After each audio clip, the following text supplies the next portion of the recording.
56-year-old Roger Miro grabbed a bag of trash from his apartment and then walked out into the hall. He turned right and walked down the hall until he reached the trash chute, which was right on the side of the wall. He opened it up, he dropped his trash bag inside, he closed the trash chute, and then walked back to his apartment.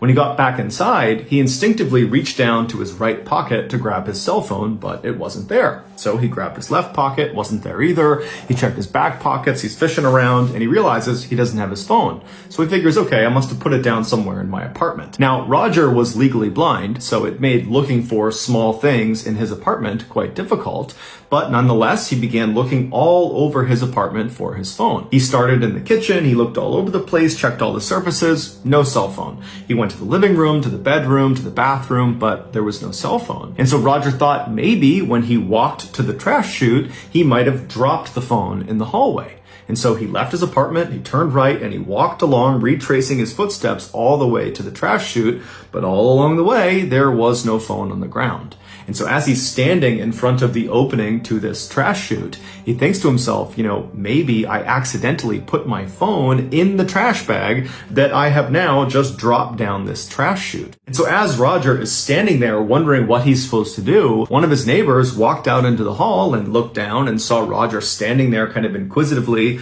looking at this opening to the trash chute. And they asked Roger, what's going on? And Roger explained the whole phone situation. And the neighbor said, well, hey, why don't you go down to the first floor and ask the manager if you can get the key to the trash room on the first floor where all the trash goes. And so Roger said, thank you very much. He turned and made his way to the elevator, and the neighbor went back inside of his apartment.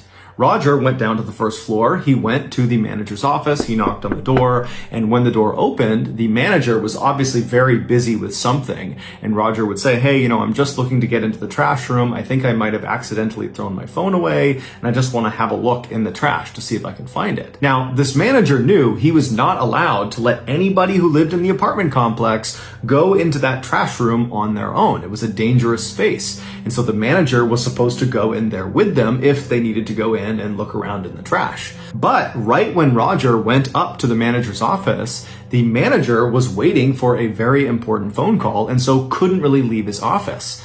But the manager kind of empathized with Roger and felt bad for him and said, okay, you know what? I'll just give you the key. You can go in there on your own and go looking for your cell phone. I hope you find it. And when you're done, just bring the key back here.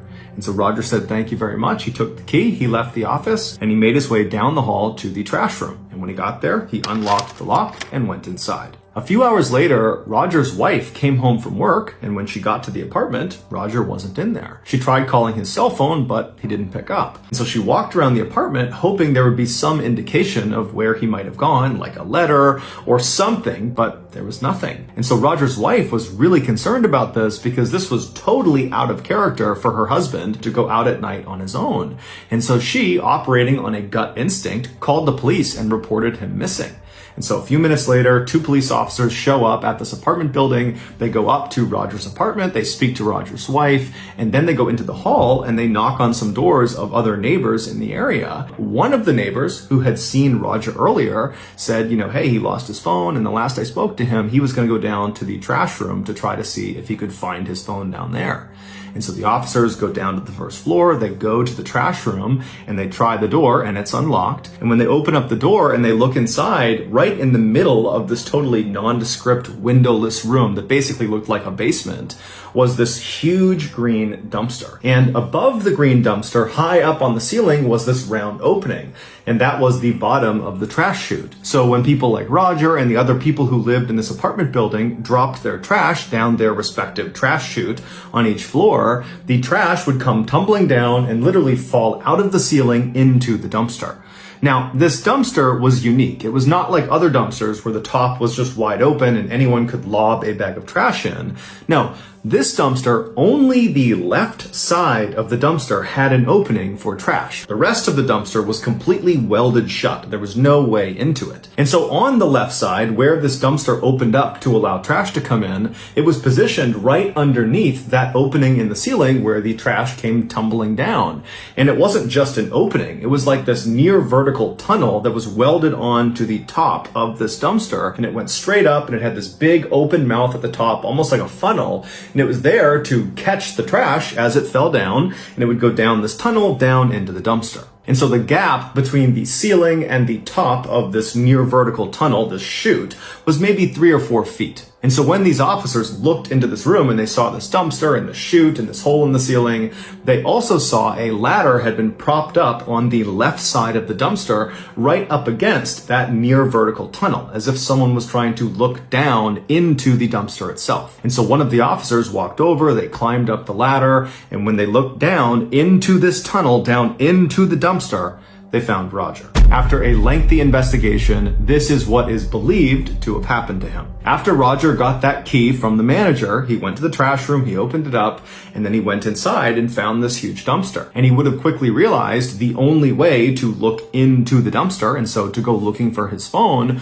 was to look down into this tunnel. There was a ladder nearby, so he grabbed it and he propped it up against the side of the dumpster, and he climbed up on top and he looked down into the tunnel, down into the dumpster, and as he was looking, either some trash from the ceiling fell down and struck him, causing him to lose his balance, or he just slipped somehow. But either way, he lost his balance and he tumbled into the tunnel, down into the dumpster. And what Roger didn't know is as soon as that happened, he was doomed. Because this was not some ordinary dumpster. This was a trash compactor. And as soon as Roger fell down that tunnel, his body triggered an electronic sensor that activated the trash compactor. And so the way this worked is there was this big metal ram inside the dumpster. There's a ram on one side, and once it gets activated, it will press. There's a hydraulic press that pushes it all the way to the other side. So any of the trash in this dumpster will get compressed against the other side of the dumpster. And then at that point, the ram comes all the way back. And so every time trash would come down that chute, it would trigger that sensor, the trash compactor would start, it would flatten the trash, and so on and so forth. And so Roger has fallen down into the dumpster, he's triggered this compactor, but he's legally blind, he's probably dazed from the fall, and so by the time he realizes what's going on and he's kind of looking around, there is a hydraulic press bearing down on him. And so he probably tried to jump up the tunnel to try to escape the dumpster, but there was no ladder inside this tunnel and it was nearly vertical, so there was no way to climb up and out of it.